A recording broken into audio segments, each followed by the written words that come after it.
وين سلام يا إخواني وأخواتي walaalaha Soomaaliyeed maxay tahay aniga sababta aan uga walwalayo dalkayga aan uga walwalayo aan uga xumaanayo iyo gubayso dhibka loo geysanayo maxay tahay sababta in badan oo adinka ka mid ah aysan u dareemayn waxa aan dareemayo aniga dalkayga kuma nooli lacag ka soo baxdan anigu kuma nooli dhalashadiis ma haysto oo baasaboorkiis ma haysto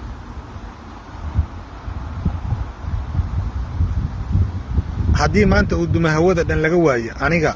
naftayda noloshayda waxba ka dhibi mayso laakiin maxaan uga xumaanaya maxaan uga fogaanaya waxaa laga yaabaa inta aniga aan khibrad leeyahay inaad khibrad lahayn waxaad is leedahay camal inta aan meelahan ka hadlayo keliya in dalka aniga iyo dhibaatada ku dhacaysa ee aniga gubaysa ilaa maalintan yaraay waa gubaysa dhib kastoo ku soo dhacay way xanuujinay wixii dagaal soo maray iyo wixii burbur soo maray iyo wixii dhibaato soo maray way gubaysa intaas in la eg oo mid ah oo inaba ha la ekaatee oo dhaawaca aniga dalkayga uma aanan geysan qof Soomaaliyana uma aanan geysan aniga dalkayga difaaciisa anoo gudihiisa jooga iyo anoo banaanka joogaba dhibaato badan ayaan u soo maray xabsiyaan u maray aniga maanta haddii lagu dhaleeceeyo waxay ii tahay anoo roob igu da'ayo haddii la caayo haddii dhibaato la ii geeyo iyo qof aan arko waxay ila mid tahay ayadoo roob igu da'ayo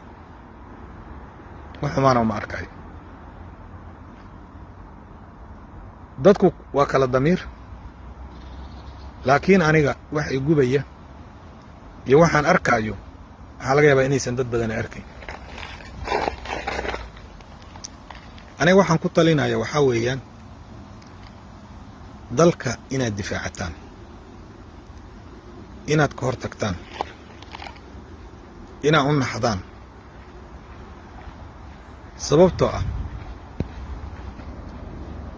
sababtoo waxaa laga yaabaa dhibka ay kuu geysanayaan nimankan dabadhilifyada oo adeegayaasha aan wax badan ka soo hadalnay ood og tihiin inaan aniga aan qabiil iyo ujeeddo kale aan ku mucaarasana dhibka ay idiin geysanayaan waxaa laga yaabaa inaysan aniga ii geysanayn kaaga difaacaya adiga ayay dhuunta kugu dheggan yihiin adiga ayay gaajo kuu dilayaan adiga ayay dal-aan ku dhigayaan adiga ayay baasaboor la'aan ku dhigayaan adiga ayay sharaf darro kugu ridayaan marka waxaa nasiib darro ah dad aad adigu difaacayso oo adigii ku dilaya waa dhibaato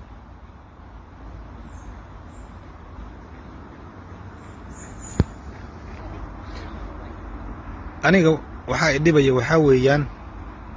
siliciinaa idhibaya kala daadsanaantiinaa idhibaysa meelaad ku dulaysantiinaa idhibaysa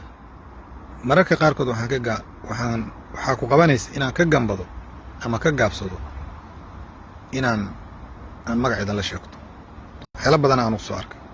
waxyaalo aanan arkin baan soo arkay tartana hadda kahor waxaa la galay dad Jabaaniis iyo Chiiniis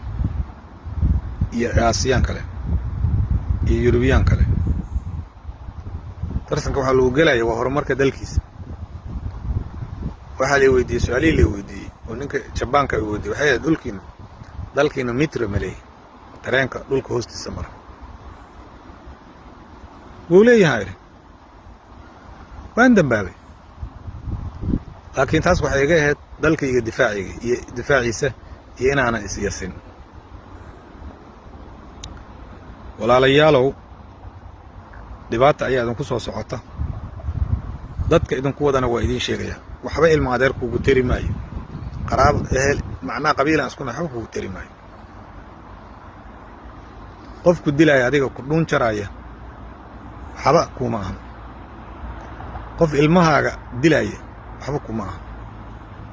qof dhulkiisa hakaranaya waxba kuma ahan qof dhulkaaga iibsanaya waxba ma adigana wuu ku iibsanaya adigana wuu ku gadanaya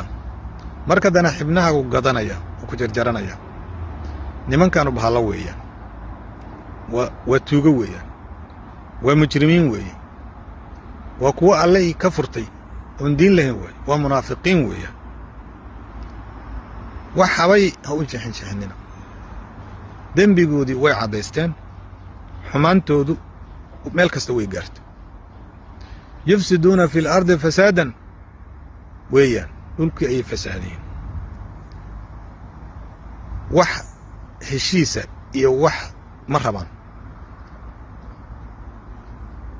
9 rahdin yufsiduuna fi lard walaa yuslixuuna wey ayagoo kale qur-aanka ayaa lagu sheegay waxa weeye wax kasta dhacayay ka yihiin dalkan dan kama lahan dowladnimana kama lahan dowladnimadiisana ma rabaan horumarkiisana ma rabaan soomaalinimadiinana ma rabaan magaciinana ma rabaan ganacsigiinana ma rabaan waxay idinka doonayaan male qof hadduu ganacsado yahay hadduu yahay mid siyaasi ah hadduu yahay mid kursi ku fadhiya hadduu yahay mid walba inta badan aad ayay u yar tahay inta ay wax walba daacad ka yihiin ninkan ganacsiga iska wata shirkadaha waaweyn leh ma doonayo dawlad inay timaado oo lala xisaabtamo canshuurta bixiyo oo sharci lagu dhaqo kan siyaasiga ah in sharci iyo siyaasad lagu dhaqo ma rabo sababtoo ah markii dadka Soomaaliyeed ay waxoodu noqdaan wax xor ah waxa weeyahay waxa dadku dooranayaan aqli yeeshaan waxay dooranayaan dad wax taraay dad daacada dad nadiif marka qof madax loo dhiibayo waa inuu yahay qof aamin ah inuu yahay yaad maanta wax ku aaminay midkaad wax maanta ku aaminaysa maxay tahay waxaan aad wax ku aaminay midkii shalay jihaadan galay dhahay maantana waxa waaye la jiifiyana bana la joojiyana baan ay shaqadan ku socoto miyaad wax u dhiibanaysan hal qof la aamini karo ma jiro dadka la aamini karo way yar yihiin laakiin ma arkaysaan indhaha wanaagsan waxaad ku fiiridaan male indhaha caad baa idan ka fuulay caad qabyaaladeed idan ka fuulay caad xaasidnimo idan ka fuulay si xun iyo waxaad maqashaan waxa ay munaafiqiintu waddu low tasma'u wa dhageysanaysan munaafiqiinta markay tasma' liqawlihim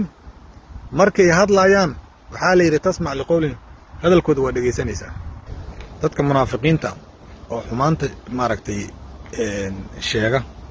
tasma' liqawlihim hadalkooda dhageysanaysan walaalayaalow Soomaaliyay waan idin digayaa waan idin waaninayaa waxbaan idin sheegayaa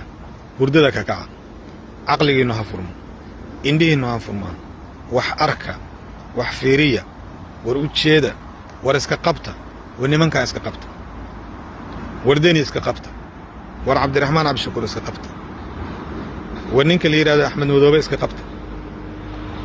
war ninka la yiraahdo iska qabta war Roob Labahana iska qabta war kulli dambiile iska qabta war Shariif iska qabta war ku kaste oo xun iska qabta waxba qabiil ha ku fiirinina waxba qabyaalad ha ku fiirinina dantiina ka fakara danti mooge maraduuga horteeda ayuu dhamaadaa waa idin